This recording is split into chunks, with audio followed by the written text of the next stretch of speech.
Leukemia is a cancer of the blood cells, and cancer broadly is anything that leads to uncontrolled growth and cell division. So in the case of leukemia, it is the uncontrolled growth of typically white blood cells. What happens with all cancers is that those cells, for some reason, don't have a signal to stop growing. So it kind of fills up the bone marrow space. It can go to other lymph tissue, which are your lymph nodes, your liver, your spleen.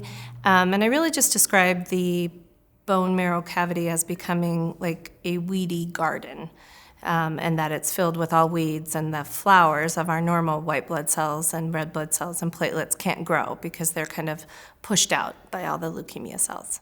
Everybody's first question is, why? Why my child? What did we do or did we not do? It's really not answerable for most kids. So most kids who have leukemia, unfortunately, just have leukemia. So I think we know a lot of things, that it's not what parents did, it's not what they fed them, it's not the exposures that they had their child in. We've gone back and studied even before a child was conceived. It's not even a preconceptual exposure.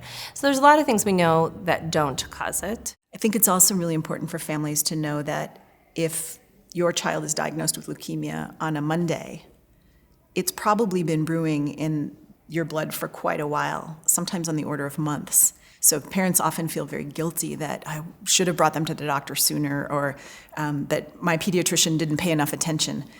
It isn't that simple, and it doesn't mean that their chance of being cured is any less. And it's also important to recognize that for the vast majority of kids with cancer, there's nothing that we can do to prevent it from having happened. All the things that you can control about your health contribute to good health, but they won't prevent you from getting a childhood cancer for the vast majority of kids.